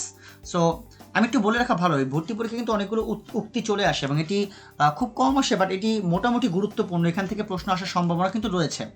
আমরা দেখতে পাচ্ছি মানুষ পরাজয়ের জন্য সৃষ্টি হয়নি, তাকে হয়তো ধ্বংস করা যায় কিন্তু হারানো যায় না, এরকম একটি চাঞ্চল্যকর এবং কালজয়ী উক্তি করেছেন আর্নেস্ট হেমিংওয়ে। আমরা দেখতে পাচ্ছি খুবই আরেকটি পরিচিত উক্তি, স্বপ্ন সেটা নয় যেটা মানুষ ঘুমিয়ে দেখে, স্বপ্ন সেটাই যেটা পূরণের প্রত্যাশা মানুষকে ঘুমাতে দেয় না। এপিজে আব্দুল কালামের আরেকটি কালজয়ী উক্তি এটি। আমরা দেখতে পাচ্ছি চলুন আজকের দিনটাকে আমরা উৎসর্গ করি যাতে আমাদের সন্তানরা কালকের দিনটাকে উপভোগ করতে পারে। আরেকটি কালজয়ী উক্তি যেটি এপিজে আব্দুল কালাম দ্বারা এটি উক্ত হয়েছে। আমরা দেখতে পাচ্ছি কল্পনা জ্ঞানের চেয়ে আরও গুরুত্বপূর্ণ, অ্যালবার্ট আইনস্টাইনের একটি উক্তি। আমরা এটাও দেখতে পাচ্ছি যে আমরা জীবন থেকে শিক্ষা গ্রহণ করি না বলে আমাদের শিক্ষা পরিপূর্ণ হয় না। শিলার এর একটি চাঞ্চল্যকর এবং খুবই গুরুত্বপূর্ণ একটি উক্তি এটি। আমরা দেখতে পাচ্ছি তোমার নজর যদি অন্যের কুই দেখে তবে তুমি কখনোই কাউকে ভালোবাসতে পারবে না, আর যে সৎ দেখতে পারে না সে কখনোই সৎ হয় না। শ্রী শ্রী ঠাকুর অনুকূল চন্দ্রের একটি গুরুত্বপূর্ণ উক্তি হচ্ছে এটি। আমরা আরও তিনটি খুব গুরুত্বপূর্ণ উক্তি যেগুলো কিনা এর আগেও পরীক্ষা এসেছে, আপনাদের মনোযোগ দিয়ে দেখেন, যে give me blood and I promise you freedom, Netaji Subhashchandra বসুর একটি কালজয়ী উক্তিটি বলা চলে। আমরা দেখতে পাচ্ছি workers of the world unite, Karl মার্কসের একটি খুবই গুরুত্বপূর্ণ উক্তি। এবং একই সাথে আমরা এটিও দেখতে পাচ্ছি যে impossible is a word to be found in a fool's dictionary, নেপোলিয়নের খুবই গুরুত্বপূর্ণ একটি উক্তি হচ্ছে এটি। সুপ্রিয় শিক্ষার্থী বন্ধুরা, উক্তি সংক্রান্ত বিষয়গুলো কিন্তু আমাদের খুব মনোযোগ সহকারে জেনে ফেলতে হবে, কারণ এখান থেকেও প্রশ্ন আসার সম্ভাবনা রয়েছে। আমরা এর আগেও দেখেছি প্রশ্ন এসেছে। সো আমরা আমাদের পরবর্তী আলোচনার দিকে মুভ করবো। আমরা দেখবো যে বিশ্বের বিখ্যাত ব্যক্তিদের উপাধি, সেই সংক্রান্ত বিষয় নিয়ে আমরা এখন একটু আলোচনা করার চেষ্টা করব। আমরা দেখতে পাচ্ছি আলফ্রেড দ্য গ্রেট, তার উপাধি ছিল আইনের শাসক, যুক্তরাজ্যের অধিবাসী তিনি। স্যার ওয়াল্টার স্কটের উপাধি ছিল উত্তরের জাদুকর। আমরা দেখতে পাচ্ছি রানী প্রথম এলিজাবেথ, যিনি কিনা যুক্তরাজ্যের অধিবাসী ছিলেন, তার উপাধি ছিল ভার্জিন কুইন। আমরা দেখতে পাচ্ছি উইলিয়াম শেক্সপিয়ার, তার যিনি কিনা যুক্তরাজ্যের অধিবাসী ছিলেন, তার উপাধি ছিল বার্ড অফ অ্যাভো। আমরা দেখতে পাচ্ছি জেনারেল রোমেল, যিনি জার্মানির অধিবাসী এবং জার্মান সেনাপতি, তার উপাধি ছিল ডেজার্ট। আমরা দেখতে পাচ্ছি যুক্তরাজ্যের ডিউক অফ ওয়েলিংটন, যার উপাধি ছিল আয়রন ডিউক নামে। যুক্তরাজ্যের আরেকজন খুবই গুরুত্বপূর্ণ নেত্রী বলা চলে মার্গারেট থ্যাচার, যার উপাধি ছিল লৌহ মানবী বা আয়রন লেডি নামে। জার্মানির বিসমার্ক, যার উপাধি ছিল আধুনিক জার্মানির জনক নামে। জার্মানির অ্যাডলফ হিটলার, যার উপাধি ছিল ফুয়েরার নামে। আমরা দেখতে পাচ্ছি ফ্রান্সের নেপোলিয়ান, যার উপাধি ছিল লিটল কর্পোরাল নামে। গ্রিসের হেরোডোটাস, যার উপাধি হচ্ছে ইতিহাসের জনক বলা হয় তাকে। আমরা দেখতে পাচ্ছি গ্রিসের অধিবাসী হোমার, তার উপাধি হচ্ছে ব্লাইন্ড বার্ড। ব্লাইন্ড বার্ড হচ্ছে অন্ধ কবি। এখানে বার্ড হচ্ছে BARD, এই বার্ড যার অর্থ হচ্ছে কবি। এখানে ব্লাইন্ড বার্ড মানে অন্ধ পাখি নয়। সো এই কনফিউশনটি ক্লিয়ার করে রাখা আমাদের প্রয়োজন। Blind bird. আমরা আমাদের পরবর্তী আলোচনার দিকে মুভ করবো। আমাদের পরবর্তী আলোচনা আরও অনেকগুলো উপাধি আমরা এখানে সন্নিবেশিত রয়েছে, আমরা সেই বিষয়গুলো নিয়ে আলোচনা করবো। যেমন দেখতে পাচ্ছি আমরা মোস্তফা কামাল পাশা, যার নাম ছিল আতাতুর্ক। আমরা অনেকে কিন্তু তাকে কামাল আতাতুর্ক নামে জানি, তুরস্কের অধিবাসী যিনি। গুয়েভারা, তার উপাধি ছিল চে, যিনি কিনা আর্জেন্টিনার অধিবাসী। আমরা দেখতে পাচ্ছি জর্জ বার্নার্ড শ, তার উপাধি ছিল GBS, যিনি কিনা যুক্তরাজ্যের অধিবাসী। বাংলাদেশের রয়েছে শেখ মুজিবুর রহমান, যাকে আমরা সবাই বঙ্গবন্ধু নামে চিনি, বঙ্গবন্ধু শেখ মুজিবুর রহমান তিনি। AK ফজলুল হক বাংলাদেশের, যিনি কিনা শেরে বাংলা নামে আমরা সবাই তাকে চিনি, খুবই পরিচিত। পাকিস্তানের মোহাম্মদ আলী জিন্নাহ, যিনি কায়েদে আজম নামে পরিচিত। আমরা দেখতে পাচ্ছি পাকিস্তানের আব্দুল গফফার খান, যাকে বলা হয় সীমান্ত গান্ধী, যার উপাধি। Florence nightingale, lady with the lamp উপাধি ধারণকৃত, তিনি মূলত ইতালি ও ভারত দুই দেশেরই নাগরিক। দাদাভাই নওরোজি, যার উপাধি grand old man of the India, তিনিও আসলে মূলত ভারতের নাগরিক। আমরা দেখতে পাচ্ছি ভারতের চিত্তরঞ্জন দাস, যাকে দেশবন্ধু উপাধি প্রদান করা হয়। আমরা দেখতে পাচ্ছি ভারতের মোহনদাস করমচাঁদ গান্ধী, যাকে মহাত্মা উপাধিতে ভূষিত করা হয়। আমরা দেখতে পাচ্ছি ভারতের সরোজিনী নাইডু, যাকে ভারতের নাইটিঙ্গেল বলা হয়। সো এই হচ্ছে গুরুত্বপূর্ণ ব্যক্তিদের উপাধি। এই সংক্রান্ত প্রশ্ন থেকে প্রশ্ন আসার সম্ভাবনাও কিন্তু অনেক বেশি। সো এই বিষয়গুলো একটু ভালোভাবে খেয়াল করতে হবে আমাদের। আমরা আমাদের পরবর্তী আলোচনার দিকে মুভ করব। আমরা দেখতে পাচ্ছি বিশ্বে নারীর অবস্থান, এবং আমরা খুবই গুরুত্বপূর্ণ এবং আলোচিত কিছু মানুষ বা নারীদেরকে নিয়ে আমরা কথা বলবো, যারা হচ্ছে এই আলোচিত অবস্থান তারা দখল করেছেন। আমরা প্রথমেই যে মানুষটির নাম দেখতে পাচ্ছি তিনি হচ্ছেন মেঘবতী সুকর্ণপুত্রী। মেঘবতী সুকর্ণপুত্রী ইন্দোনেশিয়ার অধিবাসী এবং তিনি ইন্দোনেশিয়ার রাজনীতিবিদ। তিনি 1947 সালের 23শে জানুয়ারি জন্মগ্রহণ করেন এবং তিনি সাবেক রাষ্ট্রপতিও বটে। তিনি 2001 সালের জুলাই থেকে 2004 সালের অক্টোবর 20 পর্যন্ত দেশের রাষ্ট্রপতি হিসেবে তিনি দায়িত্ব পালন করেন এবং তিনি ইন্দোনেশিয়ার স্বাধীনতার পর প্রথম মহিলা রাষ্ট্রপতি এবং ইন্দোনেশিয়ায় জন্মগ্রহণকারী একজন নেতা। এবং সবথেকে ইম্পর্টেন্ট হচ্ছে তার যে পরবর্তীতে আমরা দেখেছি তার উত্তরসূরি যারা সুসিলো বামবাং ইউধোনো, তিনি পরবর্তীতে আসেন তার সময়। মূলত ইন্দোনেশিয়ার রাষ্ট্রপতি হিসেবে 23শে জুলাই 2001 তারিখে আব্দুর রহমান ওয়াহিদকে দুর্নীতি ও অযোগ্যতার দায়ে যখন কিনা সংসদের সর্বসম্মতিক্রমে বরখাস্ত করা হয় এবং মেঘবতীকে ওই সময়টাতে ইন্দোনেশিয়ার রাষ্ট্রপতি হিসেবে নির্বাচিত করা হয়। এবং মেঘবতী সুকর্ণপুত্রী তিনি ইন্দোনেশিয়ার প্রথম মহিলা রাষ্ট্রপতি, যিনি কিনা 10ই আগস্ট 2001 তারিখে তিনি 32 সদস্য বিশিষ্ট মন্ত্রী পরিষদ এটিও কিন্তু তিনি গঠন করেন, যেটি খুবই গুরুত্বপূর্ণ। আমরা এরপর যেটি দেখতে পাচ্ছি যে মানুষটির নাম, তিনি হচ্ছেন এলেন জনসন সার্লিফ। আরেকজন গুরুত্বপূর্ণ সংগ্রামী নারীর কথা আমরা জানবো, যিনি কিনা 1938 সালের 19 অক্টোবর জন্মগ্রহণ করেন। তিনি লাইবেরিয়ার অন্তর্গত এবং তিনি লাইবেরিয়ার রাজনীতিবিদ। তিনি 2006 থেকে 2018 পর্যন্ত লাইবেরিয়ার 24তম রাষ্ট্রপতি হিসেবে দায়িত্ব পালন করেন। এবং সিরলিফ তিনি ছিলেন আফ্রিকার প্রথম নির্বাচিত মহিলা রাষ্ট্রপ্রধান, যেটি খুবই গুরুত্বপূর্ণ। এবং আমরা এই বিষয়টি যেটি সবচেয়ে গুরুত্বপূর্ণ বেশি সেটি হচ্ছে যে তিনি 2005 সালের রাষ্ট্রপতি নির্বাচনে জয়ী হয়েছিলেন এবং 2001 সালের জানুয়ারিতে তিনি দায়িত্ব গ্রহণ করেছিলেন। এর আগে 2011 সালে কিন্তু তিনি পুনর্নির্বাচিত হন এবং তিনি আফ্রিকার প্রথম মহিলা যে তার দেশের রাষ্ট্রপতি হিসেবে নির্বাচিত হয়েছিলেন।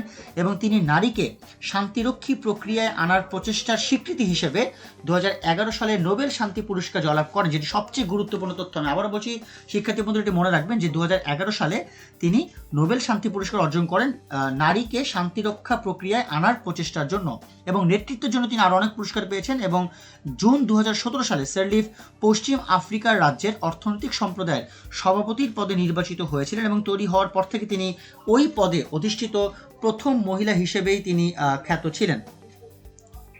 এই ছিল মূলত সার্লিফ সম্পর্কিত তথ্য। আমরা পরবর্তী দেখতে পাচ্ছি সিরিমাভো বন্দর নায়েকে আরেকজন গুরুত্বপূর্ণ, তার পুরো নাম সিরিমা রাতোয়াত ডায়াস বন্দর নায়েকে। তিনি শ্রীলঙ্কার বিশিষ্ট রাজনীতিবিদ এবং ষষ্ঠ প্রধানমন্ত্রী ছিলেন। তিনি 1916 সালের 17 এপ্রিল জন্মগ্রহণ করেন এবং 2000 সালের 10 অক্টোবর মৃত্যুবরণ করেন। তিনি আধুনিক বিশ্বের প্রথম মহিলা সরকার প্রধান ছিলেন এবং তিনি আসলে 3 বার সিলন ও শ্রীলঙ্কার প্রধানমন্ত্রী হিসেবে দায়িত্ব পালন করেন। শ্রীলঙ্কা ফ্রিডম পার্টিকে তিনি দীর্ঘদিন নেতৃত্ব প্রদান করেন এবং সমাজতন্ত্রকে ভিত্তি করে তিনি তার স্বামীর রাষ্ট্রনীতির সাথে মিল রেখে তিনি রাষ্ট্র পরিচালনা করে থাকেন। এবং আমরা এটিও দেখেছি যে তার অবস্থান থেকে তার যে রাজনৈতিক জীবনটি রয়েছে, তিনি 1959 সালে নিহত পূর্বতন প্রধানমন্ত্রী যিনি সলোমন বন্দরনায়েকের বিধবা পত্নী ছিলেন এবং শ্রীলঙ্কার চতুর্থ রাষ্ট্রপতি চন্দ্রিকা কুমারতুঙ্গ এবং সাবেক স্পিকার ও মন্ত্রী অনুরা বন্দরনায়েকে তার সন্তান। এবং তার রাজনৈতিক জীবনটি কিন্তু শ্রীলঙ্কা, যেটি বললাম, শ্রীলঙ্কা ফ্রিডম পার্টির যে রাজনৈতিক দলটি রয়েছে সেই রাজনৈতিক দল দ্বারাই তিনি পরিচালিত ছিলেন। এই কারণে এটি খুবই গুরুত্বপূর্ণ। আমরা এর পরবর্তীতে যে মানুষটির নাম দেখতে পাচ্ছি তিনি হচ্ছেন ইসাবেলা পেরন আরেকজন গুরুত্বপূর্ণ মানুষ আমরা বলবো ইসাবেলা পেরন। এবং ইসাবেলা পেরনের জন্য যে বিষয়টা আমাদের জানা দরকার, তিনি হচ্ছেন মূলত প্রথমে জানা দরকার তিনি আর্জেন্টিনার অধিবাসী। তার পুরো নাম হচ্ছে ইসাবেলা মার্তিনেস দে পেরন এবং এই ইসাবেলা মার্তিনেস দে পেরন তিনি জন্মগ্রহণ করেন 1931 সালের 4 ফেব্রুয়ারি এবং তিনি 1974 থেকে 1976 সাল পর্যন্ত আর্জেন্টিনার রাষ্ট্রপতি ছিলেন। তিনি আর্জেন্টিনার সাবেক রাষ্ট্রপতি হুয়ান পেরনের তৃতীয় স্ত্রী ছিলেন এবং মোর ইম্পর্টেন্টলি আমরা দেখতে পেয়েছি তিনি জাস্টিসিয়ালিস্ট নামক একটি রাজনৈতিক দল এর হয়ে তিনি কিন্তু সবসময় নির্বাচন অংশগ্রহণ করেন আমরা দেখেছি। এর পরবর্তীতে আমরা যে মানুষটি সম্পর্কে জানবো, খুবই পরিচিত একজন মানুষ, তিনি হচ্ছেন মার্গারেট থ্যাচার ছিলেন ব্রিটিশ প্রধানমন্ত্রী এবং মার্গারেট থ্যাচারের জন্ম হচ্ছে 1925 সালের 13 অক্টোবর। তিনি ব্রিটেনের প্রথম মহিলা প্রধানমন্ত্রী হিসেবে রয়েছেন এবং যেটি আমাদের জানা দরকার, তিনি হচ্ছেন মৃত্যুবরণ করেন 2013 সালের 8 এপ্রিল এবং তিনি কনজারভেটিভ পার্টি, যেটি সেই কনজারভেটিভ পার্টি নামক রাজনৈতিক দলের তিনি অন্তর্গত ছিলেন এবং মোর ইম্পর্টেন্টলি তিনি তার যে কর্মজীবনের জায়গা থেকে আমরা দেখেছি যে তিনি ব্রিটেনের প্রথম মহিলা প্রধানমন্ত্রী হয়েও শক্ত হাতে বিভিন্ন বাধা অগ্রাহ্য করে তিনি ব্রিটেনের অর্থনীতিতে বৈপ্লবিক সংস্কার এনেছিলেন এবং এর কারণেই মূলত তিনি আয়রন লেডি হিসেবে তিনি উপাধিটি পান। এবং আমরা পরবর্তীতে দেখেছি যে এই উপাধির ক্ষেত্রে আমরা আরও অনেকগুলো খুব গুরুত্বপূর্ণ সমস্যা তিনি নিরসন করেন, সেই বিষয়টা আমরা লক্ষ্য করতে পেরেছি। আমরা দেখতে পাচ্ছি রোজালিন হিগিন্স আরেকজন খুবই গুরুত্বপূর্ণ এবং সংগ্রামী নারী, যিনি কিনা ব্রিটিশের international court of justice ICJ এর সাবেক প্রেসিডেন্ট এবং তিনি ছিলেন প্রথম নারী বিচারক যিনি কিনা ICJ-তে অর্থাৎ ইন্টারন্যাশনাল কোর্ট অফ জাস্টিসে তিনি নির্বাচিত হন এবং 2006 সালে তিনি নির্বাচিত হন এবং সেই সময়টাতে তার যে সর্বপ্রথম নির্বাচিত হওয়ার কারণেই মূলত তিনি আলোচনায় চলে আসেন। আমি প্রথমেই বলছি তিনি ব্রিটিশ জাতীয়তাভুক্ত এবং তিনি ইউনিভার্সিটি অফ ক্যামব্রিজ থেকে আসা। সো এই ছিল মূলত আমাদের বিশ্বে নারীর অবস্থান নিয়ে সামগ্রিক আলোচনা। আমরা বর্তমান প্রেক্ষাপটে বা ওই সময়কার প্রেক্ষাপটে নারীর যে একটি অবদান বিশ্বে, সেই অবদান নিয়ে আমরা আলোচনা করলাম। আমরা আমাদের পরবর্তী আলোচনা থেকে মুভ করব। আমাদের পরবর্তী আলোচনা হচ্ছে বিখ্যাত চিত্রকর্মগুলো নিয়ে, যেটি আমরা একটু আলোচনা করব। বিখ্যাত চিত্রকর্মগুলো কেমন, আমরা আলোচনা করব দ্য হোলি ফ্যামিলি চিত্রকর্মটি নিয়ে। সো মূলত দ্য হোলি ফ্যামিলি চিত্রকর্মটি খুবই আলোচিত একটি চিত্রকর্ম এবং এটি মাইকেল অ্যাঞ্জেলোর খুবই আলোচিত চিত্রকর্ম এবং এই চিত্রকর্মটিতে দেখা যায় কুমারী মা মেরি, শিশু যিশু ও জোসেফ। এবং মাইকেল অ্যাঞ্জেলোর ক্ষেত্রে একটু বলে নেওয়া ভালো, সেটা হচ্ছে মাইকেল অ্যাঞ্জেলো কিন্তু রেনেসাঁ যুগের একজন ইতালীয় ভাস্কর ছিলেন এবং এই হোলি ফ্যামিলি চিত্রকর্মের মাধ্যমে তিনি অনেক পরবর্তীতে বিখ্যাত হন এবং চিত্রকর্মটি অনেকাংশে আলোচিত হয়। আপনারা এর পটভূমি শুনেই বুঝতে পারছেন এটি ধর্মীয় ক্ষেত্রে অর্থাৎ খ্রিস্টানিজমের ক্ষেত্রে অনেক বেশি কানেক্টেড এবং রেনেসাঁ যুগের এই চিত্রকর ইতালীয় নাগরিক মাইকেল অ্যাঞ্জেলো তিনি স্থপতিও ছিলেন বটে। আমরা তার স্থপতি সম্পর্কে ধারণা পাই। মোনালিসা, লিওনার্দো দা ভিঞ্চির অনেক আলোচিত একটি বিষয় হচ্ছে মোনালিসা এবং আমরা এটি সারা বিশ্বে এই চিত্রকর্মটি আমরা সমাদৃত হতে দেখেছি এবং মোনালিসা নামক চিত্রকর্মটি আমরা প্রাথমিকভাবে অনেকের মনে হতে পারে যেটি ইতালিতে খুবই চাঞ্চল্যকর, এবং এটি আসলে ইতালিতে নয় বরঞ্চ সারা বিশ্বে এটি বিশ্বখ্যাত চিত্রকর্ম। ইতালির শিল্পী লিওনার্দো দা ভিঞ্চি 16 শতকে ছবিটি অঙ্কন করেন এবং ধারণা করা হয় ছবিটি মোনালিসার দ্বিতীয় পুত্র সন্তান জন্মগ্রহণ স্মরণে এটি মূলত অঙ্কন করা হয় এবং এই সাপেক্ষেই এটি বিখ্যাত হিসেবে দাবি করা হয়। আমরা এরপরে যেই চিত্রকর্মটি নিয়ে আলোচনা করবো সেটা হচ্ছে ম্যাডোনা 43। ম্যাডোনা 43 হচ্ছে মূলত 1943 সালের ভয়াল দুর্ভিক্ষের প্রেক্ষিতে একটি চিত্রকর্ম, এবং এই চিত্রকর্ম মূলত শিল্পাচার্য জয়নুল আবেদিন তিনি মূলত এই চিত্রকর্মের সাথে জড়িত ছিলেন এবং তিনি এই চিত্রকর্মটি সম্পাদন করেন। এবং সেখানে আমরা দেখেছি যে এই ছবির বৈশিষ্ট্য যে মা ও শিশু প্রধান উপজীব্য হয়ে উঠেছে, সেই উপজীব্য হয়ে ওঠাটাই সবথেকে ইম্পর্ট্যান্ট, এবং এই কারণে এই চিত্রটি খুবই গুরুত্বপূর্ণ একটা অবস্থান দখল করতে পারে। আমরা দেখতে পাচ্ছি সানফ্লাওয়ার চিত্রকর্মটি যার তিনি হচ্ছেন ভিনসেন্ট ভ্যান গগ, এবং ভিনসেন্ট ভ্যান গগ কর্তৃক খুবই বিখ্যাত একটি চিত্রকর্মটি, এবং জীবদ্দশায় ভ্যান গগ সমাদৃত হতে পারেননি, কিন্তু তার মৃত্যুর পর তার চিত্রকর্মগুলো কিন্তু আলোচিত হয়। এবং তিনি মূলত পোস্ট এক্সপ্রেশনিস্ট ধারা, এটি একটি ধারা যে পোস্ট এক্সপ্রেশনিস্ট, সেই পোস্ট এক্সপ্রেশনিস্ট ধারার একজন চিত্রকর তিনি। মূলত সানফ্লাওয়ার চিত্রকর্মটা আমরা পরবর্তীতে দেখেছি বিভিন্ন চিত্রকর্ম প্রদর্শনীর ক্ষেত্রেও অনেক আলোচিত চিত্রকর্ম হিসেবে এটি বিখ্যাত হয়ে যায়। আমরা এরপরে আরেকটি চিত্রকর্ম দেখতে পাচ্ছি, সেটা হচ্ছে গোয়ার্নিকা। এটি হচ্ছে আরেকটি গুরুত্বপূর্ণ চিত্রকর্ম, এবং এই গোয়ার্নিকা চিত্রকর্মটি এটি মূলত একটি যুদ্ধভিত্তিক সংক্রান্ত, অর্থাৎ যুদ্ধভিত্তিক একটি বিষয়ের স্পেনের স্বৈরাচারের যে ফ্রান্সিসকো ফ্রাঙ্কোর অনুরোধে জার্মানি এবং ইতালি যে যৌথভাবে আক্রমণ চালায়, সেই কনসেপ্ট থেকে বা সেই অবস্থান থেকে মূলত এই চিত্রকলায় এই বিষয়টি খুব ভালোভাবে উল্লেখ করা হয়েছে। এবং সেই দৃষ্টিকোণ থেকেই গোয়ার্নিকা প্রসঙ্গে আমরা একটি দেখেছি যে অনেকে বলে যে ঘর সাজানোর জন্য চিত্রকলা নয়, শত্রুর বিরুদ্ধে এবং নিজের রক্ষার অস্ত্র হচ্ছে চিত্রকলা। সো পাবলো পিকাসোর আরেকটি গুরুত্বপূর্ণ চিত্রকর্ম যেটি কিনা মানুষকে একটি খুবই ইম্পর্টেন্ট একটি মেসেজ সবাইকে প্রদান করে, সেই সাপেক্ষে এই চিত্রকর্মটি খুবই বিখ্যাত অবস্থান তৈরি করে রেখেছে। আমরা দেখছি দ্য লাস্ট সাপার বা অন্তিম ভোজ, ইতালীয় চিত্রশিল্পী লিওনার্দো দা ভিঞ্চির আঁকা বিখ্যাত দেয়াল চিত্রকর্ম, এবং মোনালিসার পর এই ছবিটিকে লিওনার্দোর সেরা কীর্তি হিসেবে মনে করা হয় এবং ধারণা করা হয় 1495 সাল থেকে 1498 খ্রিস্টাব্দের মধ্যবর্তী সময় এই ছবিটি আঁকা হয়েছিল।